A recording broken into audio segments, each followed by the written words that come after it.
আপনি কখনো কোনো বাজকে নিজের বাসা বানাতে দেখেছেন?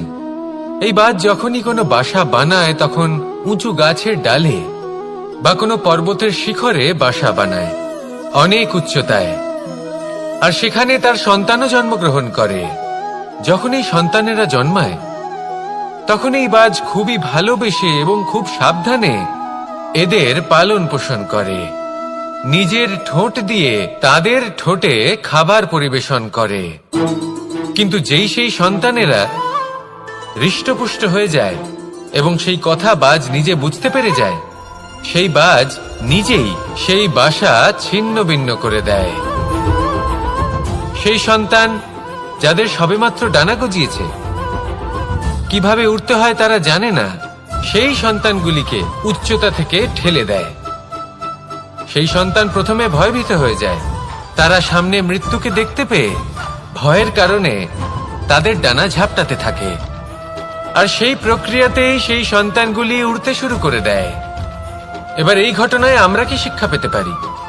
এটাই, যদি আপনি মাতা পিতা হন তাহলে নিজের সন্তানকে অবশ্যই স্নেহ করুন, কিন্তু তাদেরকে নিজের আঁচলের তলায় বেঁধে রাখবেন না। যদি আপনি চান আপনার সন্তান জীবনে উন্নতি করুক, তাহলে নিজের মুঠো থেকে তাদের স্বতন্ত্র করে দিন, এই সংসারে সংঘর্ষ করতে দিন। সেই সন্তান নিজেই বুঝতে পারবে যে জন্মের সময় পাওয়া ডানা কি করে ব্যবহার করতে হয়, আর আপনার চোখের সামনে আপনার সন্তান এই আকাশে উড়তে থাকবে। তাহলে আসুন আমার সাথে ভালোবেসে বলুন, রাধা রাধা। সমস্ত মানুষের জীবন কিছুটা সমান হয়। মানুষ জন্মগ্রহণ করে, তারপর চলতে শেখে, জীবনে এগিয়ে চলে, বার্ধক্য লাভ করে, তারপর সমাপ্ত হয়ে যায়।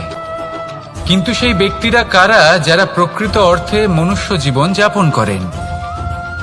এনারা হলেন সেই ব্যক্তি যারা পড়ে গেলেও আবার উঠে দাঁড়ানোর চেষ্টা করেন, নিজের ভেঙে পড়া অস্তিত্বকে আগলে নিয়ে আবার একটা আকার দেওয়ার চেষ্টা করেন, ভগ্ন আশাকে আবার একটা নতুন দিশা দেন। অসফল হওয়ার পরেও থামেন না, আবার এগোতে থাকেন। অসফল হওয়ার পরে যদি আপনি থেমে যান তাহলে সাফল্য আপনার সামনে অপেক্ষা করে, কিন্তু আপনি তা দেখতে পান না। তাই জীবনের সংঘর্ষে অংশগ্রহণ করতে শিখুন, জীবনের সংঘর্ষ থেকে পালাবেন না। আসুন আমার সাথে ভালোবেসে বলুন, রাধা রাধা। একবার একটা শেয়াল বনে বিচরণ করছিল। ও একটা ছোট্ট শাবক দেখতে পেল। ও ভাবলো, আজ একেই আমি খাবার হিসেবে গ্রহণ করব। আশেপাশে দেখলো কেউ দেখছে না, তো কেউ ছিল না, আর সেই শাবকের ওপর আক্রমণ করল, যা হলো একটা ঘোর অপরাধ। বনের নিয়ম অনুসারে আপনি কখনোই শাবকের ওপর আক্রমণ করতে পারেন না। তারপর এই খবরটা যখন রাজা সিংহ জানতে পারলেন, সভার আয়োজন করলেন। কিন্তু সেখানে শেয়াল বলল, আমি তো এরকম কিছু করিনি। কিন্তু যদি আপনি এরকম বলেন, কোনো প্রমাণ দিন, এর কোনো সাক্ষী আছে? তখন রাজা সিংহ পেঁচাকে ডেকে পাঠালেন, যে সেই মুহূর্তে বৃক্ষের শাখার ওপর বসেছিল, সে সব কিছু দেখেছিল। পেঁচা সব সত্যি কথা বলল, আর শেয়ালকে মৃত্যুদণ্ড দেয়া হলো। এবার এই কাহিনী আমি আপনাকে কেন শোনালাম? কারণ মানুষও কখনো কখনো এরকম কর্ম করেন যা শিয়াল করেছে। এটা ভাবেন কেউ দেখছে না, যখন আমি অনুচিত কর্ম করতেই পারি। কিন্তু না, আপনি যাই করুন না কেন, কেউ না কেউ অবশ্যই তা দেখছে। কোনো ব্যক্তি না হলেও কোনো প্রাণী, না হলে কোনো যক্ষ বা দেব বা প্রেত। যদি এনারা কেউ না দেখেন, তাহলে ধরিত্রী মাতা দেখেন, যেখানে দাঁড়িয়ে আপনি সেই কর্ম করছেন, তাই না? তাই একটা কথা সবসময় মনে রাখবেন, কে দেখছেন কে দেখছেন না সেই বিষয়ে ভাবা ছেড়ে দিন। এটা খুব সহজ কথা। আপনি যদি উচিত কর্ম করেন, উচিত ফল পাবেন। যদি অনুচিত কর্ম করেন, তাহলে আপনি অনুচিত ফল অবশ্যই পাবেন। সেই জন্য উচিত পথে চলতে থাকুন, উচিত কর্ম করতে থাকুন, আর আমার সাথে ভালোবেসে বলুন, রাধা রাধা। আমাদের হাতটা দেখুন। এই হাতে 5টা আঙুল আছে, যা ভিন্ন ভিন্ন ধরনের, একরকম কেন নয়? কারণ হলো প্রত্যেকের নিজের নিজের গুরুত্ব আছে, নিজের নিজের মাহাত্ম্য আছে। এরা ভিন্ন, তাই একত্রিত হয়ে মুষ্টিবদ্ধ করা সম্ভব, যার দ্বারা আমরা আত্মরক্ষাও করতে পারি, আবার আক্রমণও করতে পারি। যদি 5টি আঙুল সমান হতো, তাহলে মুষ্টিবদ্ধ হতে পারত না। নিজেদের মধ্যে বিভ্রান্তির সৃষ্টি করত। এবার এরকমই কিছু আমাদের সংসারেও হয়। আমাদের দেশ, যেখানে একটি ভূমির ওপর ভিন্ন ভিন্ন ধর্মের মানুষ বাস করেন, ভিন্ন ভিন্ন জাতি, ভিন্ন ধর্ম, ভিন্ন ভাষা, কিন্তু যদি আমরা এটা ভাবি যে কিভাবে এই দেশকে কল্যাণের পথে নিয়ে যাওয়া যায়, কিভাবে এর বিকাশ করা সম্ভব, তাহলে আমাদের একত্রিত হওয়া শিখতে হবে। যেইভাবে 5টা আঙুল একত্রিত হয়, মুষ্টিবদ্ধ হয়, সেইভাবেই আপনার যে ভাষাই হোক, যে ধর্মই হোক, যে জাতি হোক না কেন, ঠিক আছে, আবশ্যক হলো আপনার নিজের কর্মভূমির সাথে, আপনার ধরিত্রীর সাথে যুক্ত থাকা, সাথে থাকা। তবেই দেশের উন্নয়ন সম্ভব, তবেই এই দেশ স্বতন্ত্র থাকবে, সফল হবে, আর এই মন প্রসন্ন হয়ে বলবে রাধা রাধা। সংসারে সবচেয়ে পবিত্র মানা হয় গঙ্গা জলকে। কখনো ভেবে দেখেছেন কেন? কারণ গঙ্গা জলের আবির্ভাব অত্যন্ত শুদ্ধ হয়, তার জন্ম শুদ্ধ হয়, যেখান থেকে তার শুরু সেটাই শুদ্ধ হয়। আর শুরুটা শুদ্ধ হওয়া অত্যন্ত আবশ্যক।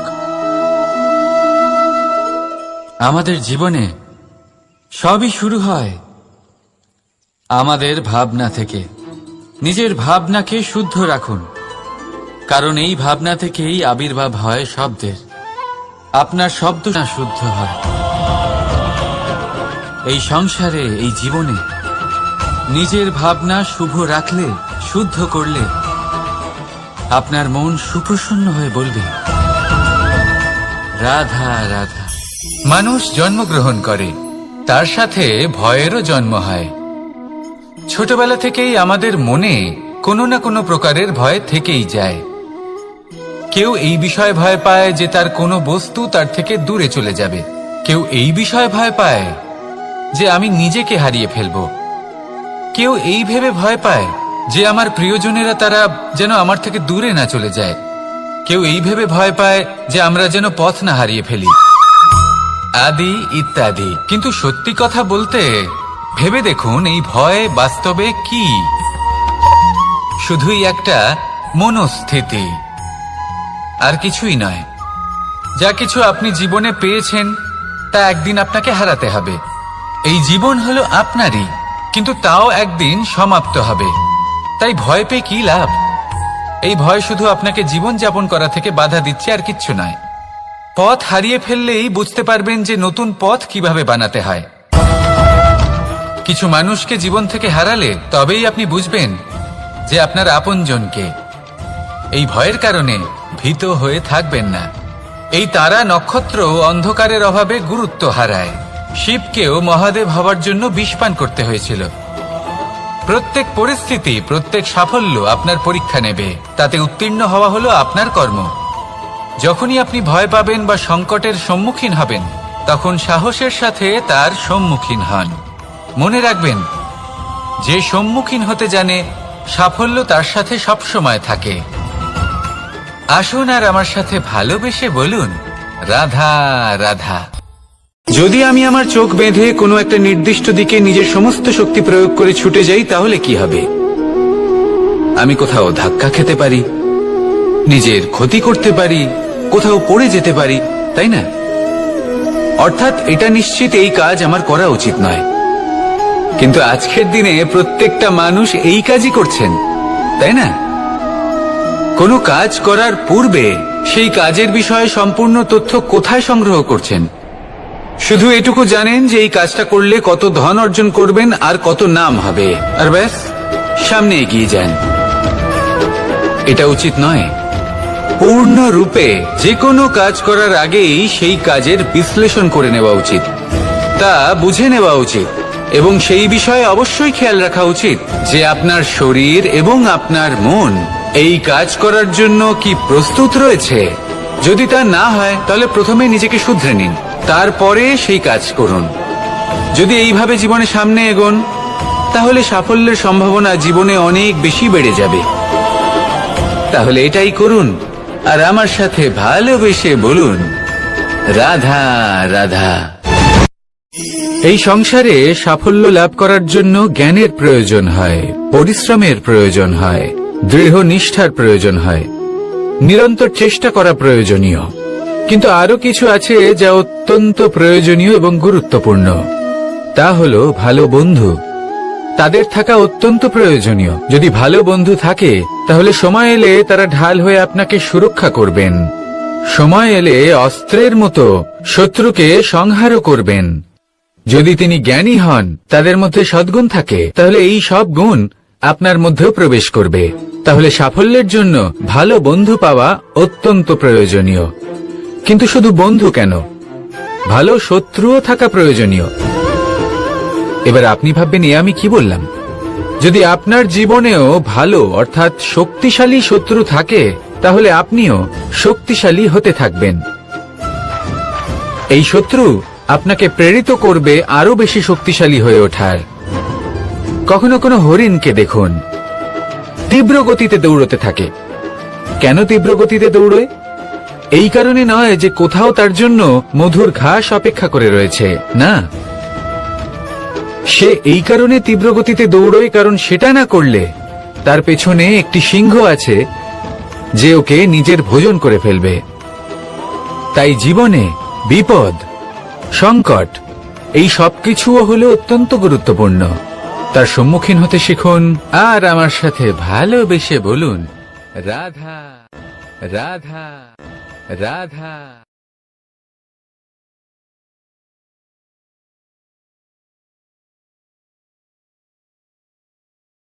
লক্ষ্যে পৌঁছানো অত্যন্ত কঠিন হয়। কেউ ভাবেন যে কেন এত কঠিন হয়, কেন এত কষ্ট করতে হয় লক্ষ্যে পৌঁছানোর জন্য। এই লক্ষ্য সরলভাবে কেন আমার কাছে চলে আসে না? চলুন আপনাকে একটা কথা বলি, যদি আপনার লক্ষ্য কঠিন না হয় তাহলে তাকে পাওয়া আপনার পক্ষে অসম্ভব হয়ে উঠবে। লক্ষ্যে পৌঁছানোর এই রাস্তায় আপনি যে কড়া রোদের সম্মুখীন হন, যার থেকে আপনি দূরে পালাতে চান, সেই রোদ আপনাকে প্রেরণা যোগায় যে আপনি এগোতে থাকুন। ভাবুন একজন যাত্রী যে কিনা নিজের লক্ষ্যের দিকে যাচ্ছেন, সেই পথে উনি যদি একটু ছায়া পেয়ে যান আর উনি ওখানে বিশ্রাম নেন, তাহলে তার সাথে তার ভাগ্য গভীর নিদ্রায় সেখানে বিলীন হয়ে যায়। তাই পরিশ্রমের কড়া রোদের থেকে কখনো দূরে পালাবেন না। জীবনে শুধু সামনে এগোতে থাকুন দৃঢ়তার সাথে। আর লক্ষ্য সরল হোক, কঠিন হোক বা অত্যাধিক কঠিন হোক, একটা কথা মনে রাখবেন, যে জীবনের লক্ষ্যে পৌঁছতে পেরেছে সে লক্ষ্য প্রাপ্তির জন্য আফসোস কখনোই করে না। রাধা রাধা।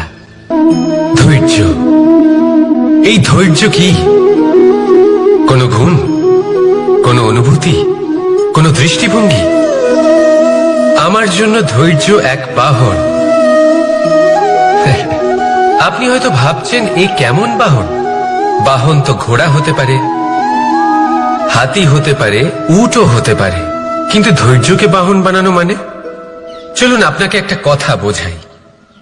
পৃথিবীতে এমন কোনো বাহন নেই যে তার আরোহীকে আছড়ে ফেলেনি। সেটা উট হোক বা হাতি হোক বা ঘোড়া হোক, চলতে চলতে কখনো নড়বড় করেই বসে। তারপর সেই আরোহী পরে কারোর পায়, তারপর পরে তার নিজের নজরে। কিন্তু ধৈর্যরূপী বাহন কখনো কাউকে ফেলে না, কখনো না। না সেই আরোহী কারোর পায়ে পড়ে আর না তো নিজের নজরে। কারণ ধৈর্য আপনাকে বিবেক প্রদান করে, বিবেক আপনাকে পরিকল্পনায় সাহায্য করে, আর পরিকল্পনা প্রদান করে আপনাকে শক্তি, আপনার লক্ষ্যের দিকে অগ্রসর হওয়ার। বুঝলেন? ধৈর্যকে সঙ্গে রাখুন, নিজেকে আরো ধৈর্যশীল করে তুলুন। এই ধৈর্যের সাহায্যে আরোহণ করে দেখুন কিভাবে এই বাহন আপনাকে আপনার গন্তব্যে পৌঁছে দেবে। রাধা রাধা। সংসারে এমন একটা ভ্রান্ত ধারণা রয়েছে যে সবকিছু ভাগ্যের দ্বারা পাওয়া যায়, কিন্তু ভাগ্য, প্রারব্ধ এ তো সকলের জন্যই সমান হয়। এটা তো ব্যক্তির উপরে নির্ভরশীল হয়, তার আকাঙ্ক্ষার উপরে নির্ভরশীল হয়, বাসনার উপরে নির্ভরশীল হয়, স্বভাবের উপরে নির্ভরশীল হয় যে উনি সেটা নিয়ে কি করেন। দেখুন, এই প্রসাদ প্রসাদ কিন্তু সকলকেই দেওয়া হয়, কিন্তু তা গ্রহণ করবেন কিভাবে সেটা ব্যক্তির উপরে নির্ভর করে। আপনাকে এক উদাহরণ দিই। যেমন ধরুন, দুজন মানুষকে আমি একটা করে মাটির ডেলা দিলাম, সেটা নিয়ে তারা কি করবেন? একজন মানুষ তার ছোট ছোট ডেলা বানাবেন আর পথযাত্রীদের ওপরে ছুঁড়ে মারবেন, হাসি ঠাট্টা করবেন, তাদের বস্ত্র নোংরা করে দেবেন, সেটাতেই উনি আনন্দ পাবেন। অন্যদিকে দ্বিতীয় ব্যক্তি সেই মাটির ডেলা দিয়েই নিজের জন্য একটা কুঁড়ে ঘর বানাবেন। সেই কুঁড়ে ঘর যা রোদেতে, বৃষ্টিতে, ঝড়ে তাকে সুরক্ষিত রাখবে। অনুভূতি, এই অনুভূতি বদলাতে শিখুন। এই অনুভূতি অত্যন্ত গুরুত্বপূর্ণ। ভালোবাসাতেও এই অনুভূতি হলো অত্যন্ত গুরুত্বপূর্ণ। ভালোবাসা সে বন্ধুর সাথে হোক, মা বাবার সাথে হোক, ভাই বোনের সাথে হোক, স্ত্রীর সাথে হোক, যে কারোর সাথে হোক। মনে রাখবেন, এই হলো সেই অনুভূতি যা আপনার ভাগ্য নির্ধারণ করে থাকে। তাহলে আসুন আমার সাথে প্রেমের অনুভূতি নিয়ে বলুন, রাধা রাধা। লক্ষ্য, পথ আর সাফল্য, এই তিনটেই একে অপরের সাথে জড়িত, কিন্তু অনেকবার মানুষ এদের ঠিকভাবে বুঝতে পারেন না। তারা ভাবেন যে যেরকম লক্ষ্য হবে সেরকমই পথ হবে, সেই মতোই লক্ষ্য কঠিন হলে পথ কঠিন হবে, লক্ষ্য সরল হলে পথও সরল হবে। যদি আপনাকে আসল সত্যের সাথে অবগত করাই, তাহলে দেখবেন সবকিছুই এর উল্টো। লক্ষ্য নিজের পথ বানায় না, পথ সেটাই যেটা আপনি স্বয়ং নির্বাচন করে আপনি নিজে বানান। সেই অনুসারেই আপনি আপনার লক্ষ্যে পৌঁছতে পারবেন।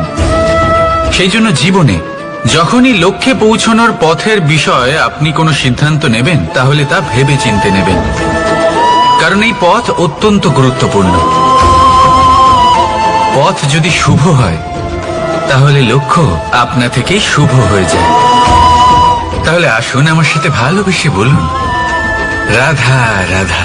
ভাগ্য আর কর্ম, এই দুই এমন শব্দ যাকে ঘিরে সমগ্র সংসার। কেউ বলে আমার ভাগ্যে এটা ছিল না, যা পেলে আমার জীবন অন্যরকম হতো। কেউ বলে আমার গত জন্মের কর্ম নিশ্চয়ই এমন ছিল, যে কারণে এই জন্মে এরকম ভাগ্য পেয়েছি আমি। এসব বাদ দিন আর একবার শান্ত চিত্তে ভাবুন। আপনি বুঝতে পারবেন যে ভাগ্য আর কর্ম এই দুই এই জন্মের। তফাৎ শুধুমাত্র এটাই যে যদি ভাগ্যের কথা বলা হয়, তাহলে আপনি এই ভাগ্যের থেকে যত বেশি আশা করবেন, তত বেশি নিরাশ হবেন আপনি। কারণ এই আশা আপনাকে কর্ম করা থেকে আটকায়। যদি কথা বলা হয় কর্মের, তাহলে নিজের কর্মের প্রতি যত বিশ্বাস রাখবেন, তত বেশি সফলতা আপনার কাছে আসবে। তাই একটা কথা মনে রাখবেন, ভাগ্য আপনার কর্ম নির্ধারণ করে না, কিন্তু আপনার কর্ম আপনার ভাগ্যকে অবশ্যই নির্ধারণ করে। রাধা রাধা। নাম কত সাধারণ একটা বিষয়। প্রত্যেক মানুষ যে জন্ম নেয়, তাকে একটা নাম দেওয়া হয়, যা সে পেয়ে থাকে তার মাতা পিতার দ্বারা, না হলে তার গুরুর দ্বারা, বা কোনো আত্মীয়ের দ্বারা, বা কোনো কাছের মানুষের দ্বারা। এই নামের সাথে সে আস্তে আস্তে বেড়ে ওঠে। কিন্তু এটাই কি সেই নাম? এই নামই কি সবকিছু? কখনোই নয়। একটা নাম সেটা যা আপনি জন্মের সময় লাভ করেন, যে নামে আপনি কর্মের পথে অগ্রসর হন। আরো একটা নাম সেটা যা আপনি আপনার কর্মের দ্বারা অর্জন করেন, আর এই নামেই আপনাকে সবাই যুগ যুগ ধরে মনে রাখে। আপনার আসল নাম সেটা নয় যা আপনাকে জন্মের সময় দেওয়া হয়েছিল। আপনার আসল নাম সেটা যেটা আপনি আপনার কর্ম দ্বারা লাভ করেছেন, কারণ সেই লাভের পেছনে প্রচুর প্রয়াস লুকিয়ে থাকে, অনেক পরিশ্রম লুকিয়ে থাকে। কিন্তু যদি আপনি চান যে মানুষ আপনার নাম মনে রাখে, তাহলে আপনাকে কর্মের পথে অগ্রসর হতেই হবে। শুভ কর্ম করতে হবে, অনর্গল চেষ্টা করে যেতে হবে, মহান কাজ করতে হবে। আর বিশ্বাস করুন, আপনি একটা মহান নামের ফল অবশ্যই লাভ করবেন। রাধা রাধা। আমি এখানে একা এই বনে বসে আছি, বাঁশি বাজাচ্ছি। কার জন্য? কে আছেন এখানে? কেউ নেই। আমার প্রজা, আমার রাজ্য, আমার পরিবার আমার থেকে অনেক দূরে আছেন। আমি এখানে একা এই বনে বসে এই আকাশের এই রঙের, গাছের এই সব ফলের, মাটির সুবাসের আনন্দ উপভোগ করছি। কেন? আমি হলাম দ্বারকাধীশ। এমন কি রাজকীয় বা ভৌতিক সুখ রয়েছে যে আমি ওখানে পেতে পারি না?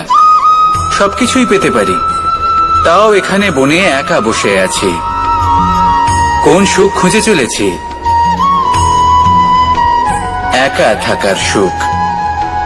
আমরা প্রত্যেকদিন অনেক মানুষের সাথে, চিন্তাধারার সাথে, কর্মের সাথে, পরিস্থিতির সাথে, সুখ দুঃখের দ্বারা বেষ্টিত থাকি।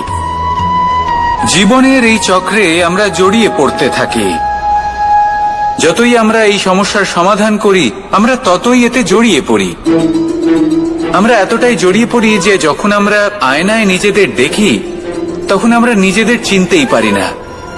এমন মনে হয় যেন আমরা নিজেদের হারিয়ে ফেলেছি। সেই জন্য প্রত্যেক দিন আপনি কিছু সময় নিজের সাথে কাটান একান্তে। এটা অত্যন্ত আবশ্যক। নিজের অস্তিত্বের গভীরে গিয়ে দেখতে শিখুন, নিজেকে বুঝুন। অদ্ভুত শান্তির অনুভূতি হবে। যেমন এই বায়ু, এই বৃক্ষ, এই পুষ্প, এই নিসর্গ, এদের মতো আপনিও কখনো একলা হতে শিখুন। কখনো নিসর্গের একটা অংশ হয়ে দেখুন।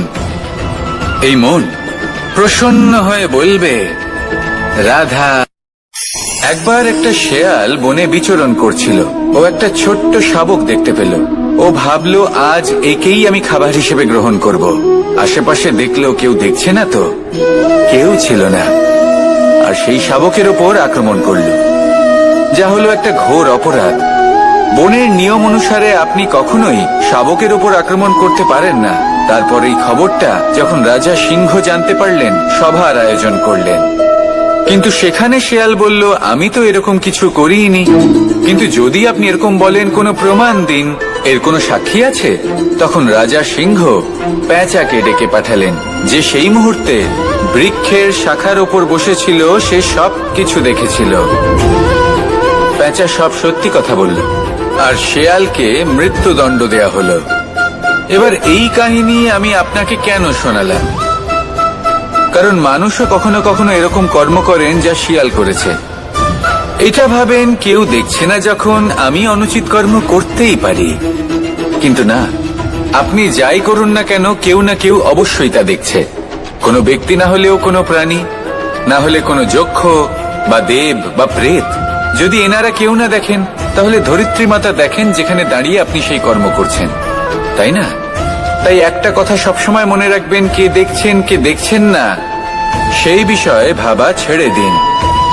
এটা খুব সহজ কথা। আপনি যদি উচিত কর্ম করেন, উচিত ফল পাবেন। যদি অনুচিত কর্ম করেন, তাহলে আপনি অনুচিত ফল অবশ্যই পাবেন। সেই জন্য উচিত পথে চলতে থাকুন, উচিত কর্ম করতে থাকুন, আর আমার সাথে ভালোবেসে বলুন রাধা রাধা। বাহ, পুষ্পের সুবাস আমার খুব ভালো লাগে। অত্যন্ত সুন্দর হয় এই পুষ্প। এইভাবে চারিদিকে পুষ্প দেখে মন আনন্দিত হয়ে ওঠে।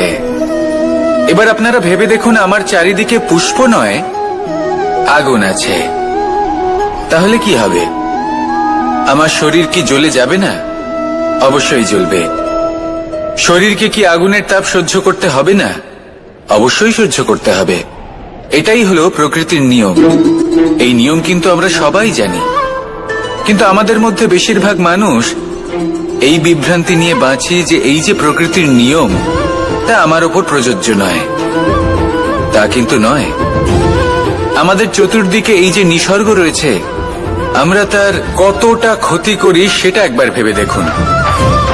আমরা বনাঞ্চল জ্বালিয়ে দিই, বায়ু দূষিত করি, জল দূষিত করি, প্রাণীদের হত্যা আমরা করি। কেন?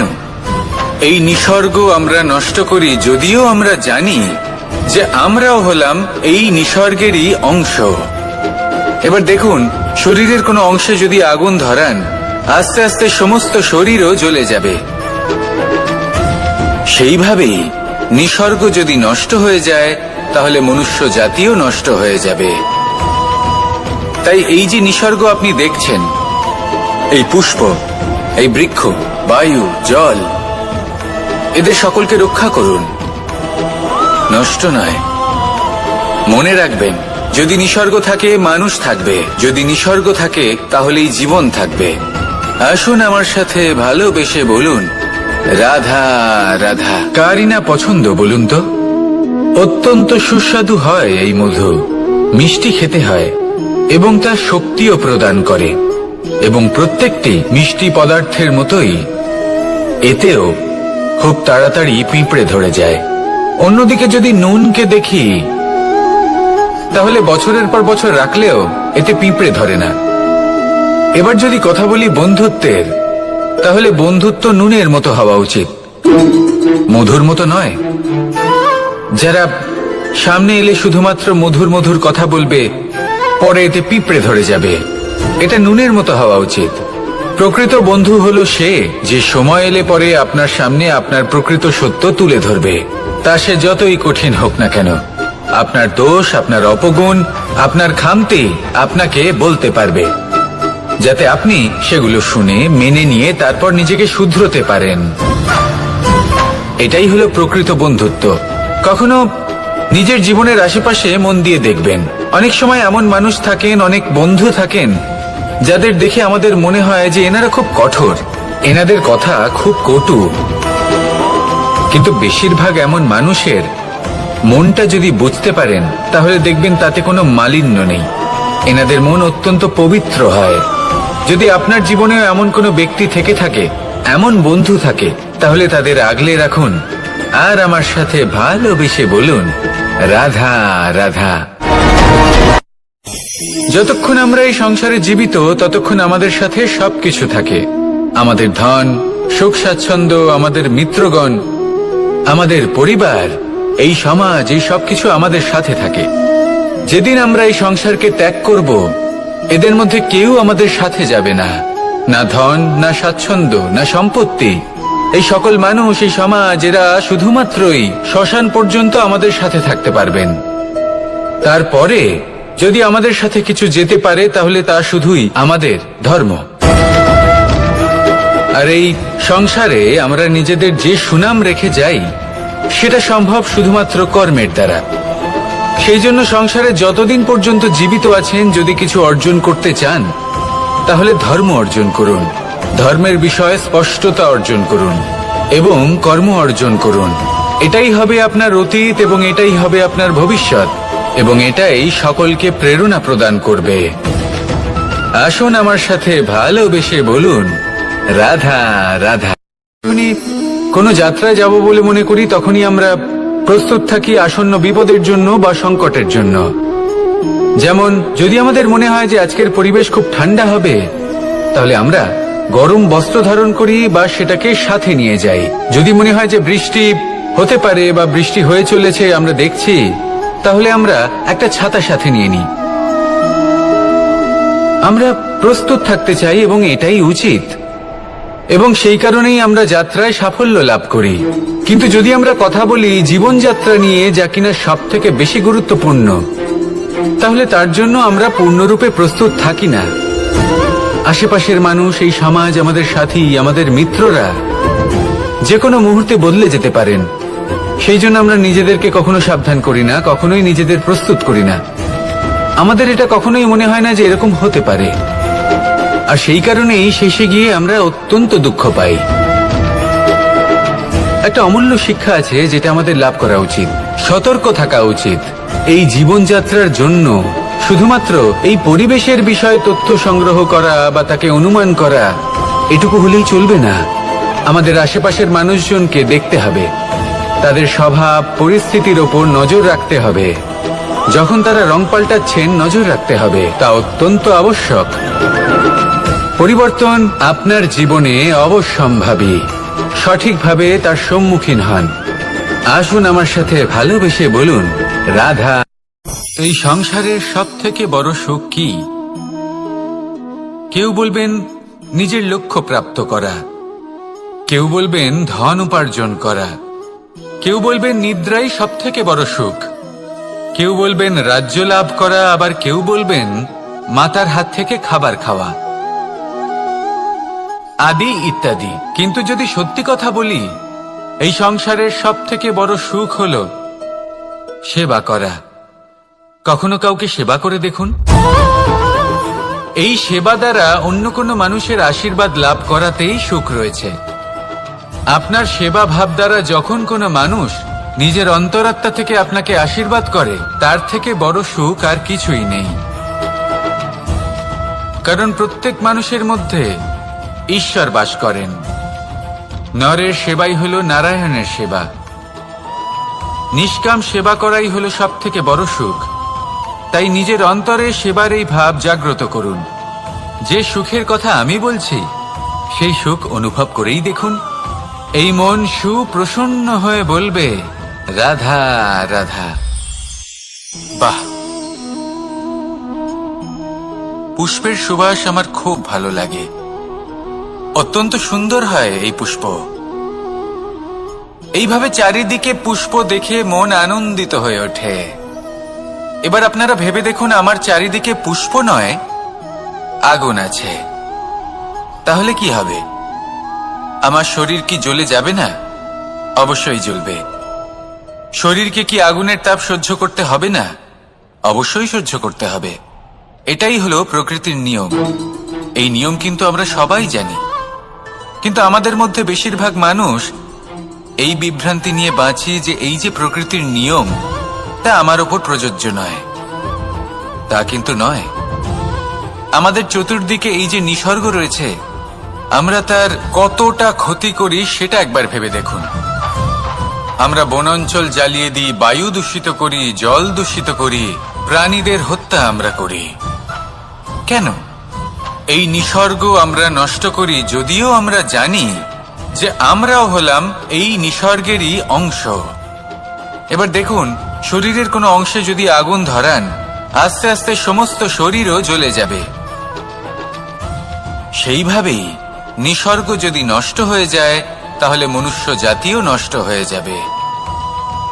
তাই এই যে নিসর্গ আপনি দেখছেন, এই পুষ্প, এই বৃক্ষ, বায়ু, জল, এদের সকলকে রক্ষা করুন, নষ্ট নয়। মনে রাখবেন, যদি নিসর্গ থাকে মানুষ থাকবে, যদি নিসর্গ থাকে তাহলেই জীবন থাকবে। আসুন আমার সাথে ভালোবেসে বলুন, রাধা রাধা। সমস্ত মানুষের জীবন কিছুটা সমান হয়। মানুষ জন্মগ্রহণ করে, তারপর চলতে শেখে, জীবনে এগিয়ে চলে, বার্ধক্য লাভ করে, তারপর সমাপ্ত হয়ে যায়। কিন্তু সেই ব্যক্তিরা কারা যারা প্রকৃত অর্থে মনুষ্য জীবন যাপন করেন? এনারা হলেন সেই ব্যক্তি যারা পড়ে গেলেও আবার উঠে দাঁড়ানোর চেষ্টা করেন, নিজের ভেঙে পড়া অস্তিত্বকে আগলে নিয়ে আবার একটা আকার দেওয়ার চেষ্টা করেন, ভগ্ন আশাকে আবার একটা নতুন দিশা দেন। অসফল হওয়ার পরেও থামেন না, আবার এগোতে থাকেন। অসফল হওয়ার পরে যদি আপনি থেমে যান, তাহলে সাফল্য আপনার সামনে অপেক্ষা করে, কিন্তু আপনি তা দেখতে পান না। তাই জীবনের সংঘর্ষে অংশগ্রহণ করতে শিখুন। জীবনের সংঘর্ষ থেকে পালাবেন না। আসুন আমার সাথে ভালোবেসে বলুন, রাধা রাধা। একবার একটা শেয়াল বনে বিচরণ করছিল। ও একটা ছোট্ট শাবক দেখতে পেল। ও ভাবলো, আজ একেই আমি খাবার হিসেবে গ্রহণ করব। আশেপাশে দেখলো কেউ দেখছে না তো, কেউ ছিল না, আর সেই শাবকের ওপর আক্রমণ করল, যা হলো একটা ঘোর অপরাধ। বনের নিয়ম অনুসারে আপনি কখনোই শাবকের ওপর আক্রমণ করতে পারেন না। তারপর এই খবরটা যখন রাজা সিংহ জানতে পারলেন, সভার আয়োজন করলেন। কিন্তু সেখানে শেয়াল বলল, আমি তো এরকম কিছু করিনি। কিন্তু যদি আপনি এরকম বলেন, কোনো প্রমাণ দিন, এর কোনো সাক্ষী আছে? তখন রাজা সিংহ পেঁচাকে ডেকে পাঠালেন, যে সেই মুহূর্তে বৃক্ষের শাখার ওপর বসেছিল। সে সব কিছু দেখেছিল। পেঁচা সব সত্যি কথা বলল, আর শেয়ালকে মৃত্যুদণ্ড দেয়া হলো। এবার এই কাহিনী আমি আপনাকে কেন শোনালাম? কারণ মানুষও কখনো কখনো এরকম কর্ম করেন যা শিয়াল করেছে। এটা ভাবেন কেউ দেখছে না যখন আমি অনুচিত কর্ম করতেই পারি, কিন্তু না, আপনি যাই করুন না কেন কেউ না কেউ অবশ্যই তা দেখছে। কোনো ব্যক্তি না হলেও কোনো প্রাণী, না হলে কোনো যক্ষ বা দেব বা প্রেত। যদি এনারা কেউ না দেখেন, তাহলে ধরিত্রী মাতা দেখেন যেখানে দাঁড়িয়ে আপনি সেই কর্ম করছেন, তাই না? তাই একটা কথা সবসময় মনে রাখবেন, কে দেখছেন কে দেখছেন না সেই বিষয়ে ভাবা ছেড়ে দিন। এটা খুব সহজ কথা। আপনি যদি উচিত কর্ম করেন উচিত ফল পাবেন, যদি অনুচিত কর্ম করেন তাহলে আপনি অনুচিত ফল অবশ্যই পাবেন। সেই জন্য উচিত পথে চলতে থাকুন, উচিত কর্ম করতে থাকুন, আর আমার সাথে ভালোবেসে বলুন রাধা রাধা। আপনি কখনো কোনো বাজকে নিজের বাসা বানাতে দেখেছেন? এই বাজ যখনই কোনো বাসা বানায় তখন উঁচু গাছের ডালে বা কোনো পর্বতের শিখরে বাসা বানায়, অনেক উচ্চতায়, আর সেখানে তার সন্তানও জন্মগ্রহণ করে। যখন এই সন্তানেরা জন্মায় তখন এই বাজ খুবই ভালোবেসে এবং খুব সাবধানে এদের পালন পোষণ করে। নিজের ঠোঁট দিয়ে তাদের ঠোঁটে খাবার পরিবেশন করে। কিন্তু যেই সেই সন্তানেরা হৃষ্টপুষ্ট হয়ে যায় এবং সেই কথা বাজ নিজে বুঝতে পেরে যায়, সেই বাজ নিজেই সেই বাসা ছিন্ন ভিন্ন করে দেয়। সেই সন্তান যাদের সবেমাত্র ডানা গজিয়েছে, কিভাবে উড়তে হয় তারা জানে না, সেই সন্তানগুলিকে উচ্চতা থেকে ঠেলে দেয়। সেই সন্তান প্রথমে ভয়ভীত হয়ে যায়। তারা সামনে মৃত্যুকে দেখতে পেয়ে ভয়ের কারণে তাদের ডানা ঝাপটাতে থাকে, আর সেই প্রক্রিয়াতেই সেই সন্তানগুলি উড়তে শুরু করে দেয়। এবার এই ঘটনায় আমরা কি শিক্ষা পেতে পারি? এটাই, যদি আপনি মাতা পিতা হন তাহলে নিজের সন্তানকে অবশ্যই স্নেহ করুন, কিন্তু তাদেরকে নিজের আঁচলের তলায় বেঁধে রাখবেন না। যদি আপনি চান আপনার সন্তান জীবনে উন্নতি করুক, তাহলে নিজের মুঠো থেকে তাদের স্বতন্ত্র করে দিন। এই সংসারে সংঘর্ষ করতে দিন। সেই সন্তান নিজেই বুঝতে পারবে যে জন্মের সময় পাওয়া ডানা কি করে ব্যবহার করতে হয়। আর আপনার চোখের সামনে আপনার সন্তান এই আকাশে উড়তে থাকবে। তাহলে আসুন আমার সাথে ভালোবেসে বলুন রাধা রাধা। সংসারে সবচেয়ে পবিত্র মানা হয় গঙ্গা জলকে। কখনো ভেবে দেখেছেন কেন? কারণ গঙ্গা জলের আবির্ভাব অত্যন্ত শুদ্ধ হয়, তার জন্ম শুদ্ধ হয়, যেখান থেকে তার শুরু সেটাই শুদ্ধ হয়। আর শুরুটা শুদ্ধ হওয়া অত্যন্ত আবশ্যক। আমাদের জীবনে সবই শুরু হয় আমাদের ভাবনা থেকে। নিজের ভাবনাকে শুদ্ধ রাখুন, কারণ এই ভাবনা থেকেই আবির্ভাব হয় শব্দের। আপনার শব্দ শুদ্ধ রাখুন। এই সংসারে, এই জীবনে নিজের ভাবনা শুভ রাখলে, শুদ্ধ করলে আপনার মন সুপ্রসন্ন হয়ে বলবে রাধা রাধা।